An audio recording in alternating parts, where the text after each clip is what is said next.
ჩემი ორივე ოჯახის ჩემ პარტნიორებად. ასე ვთქვათ, განახორციელე ინვესტიცია რა, ასე ვთქვათ, პირველადი 4 ადამიანმა მე გადამიხადა. ეს სქემები ალბათ ბევრს ეცნო, რადგან ასეთი ფინანსური პირამიდები დღესაც მოქმედებს. ყველაზე ცნობილი მათ შორის კომპანია QNet-ია.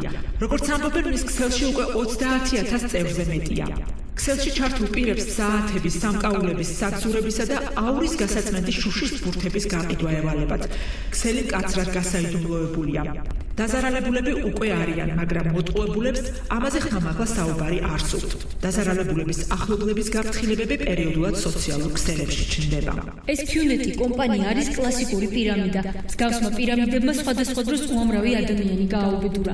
მოგებაში არიან მხოლოდ ისინი, ვინც ადრეულ ეტაპზე ჩაერთო. უფრო გვიან ჩართულებისთვის კი ყველაფერი სავალალოდ დასრულდება. ეგ კომპანია ბევრი ქვეყნიდან განდევნეს. ახალ წევრებს ურჩევენ, რომ ხალხის ძიება მათივე საახლობლოდან დაიწყონ. მეგობრები და ოჯახის წევრები უფრო ადვილი დასაყოლიებელია ვიდრე უცხო. სწორედ ამიტომაა, რომ შემდგომ პერიოდში ეს ბიზნესი ნიშნავს არა მხოლოდ დაკარგულ ფულს, არამედ დაკარგულ ახლობლებსაც. ამ საქმისთვის ადამიანები ყიდიან მანქანას, ბანკიდან გამოაქვთ ცესხი, ალომბარდებენ ძვირფასეულობას. შემდეგ კი ტრენინგზე ნასწავლი ფრაზებით ცდილობენ ხალხის გადაპირებას. ძალიან ბევრი ადამიანია გაწევრიანებული ამ ორგანიზაციაში. უაზრო საგნების ყიდვაში ათასებს იხდიან. ხელისუფლებამ არ იცის. საწყალი ხალხის გულუყულობით ხელს ითბობენ.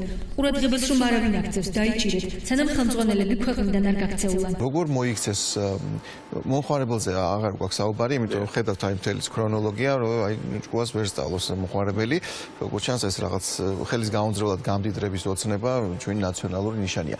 მაგრამ აი მთავრობის მხარეს რა კეთდება სხვა ქვეყნებში, რა უნდა გაკეთდეს იმისთვის, რომ დაიცვა ბაზარი აი ესეთი შოკებისგან და მოშენი საკუთარი მომხმარებელი გაღატაკებისგან.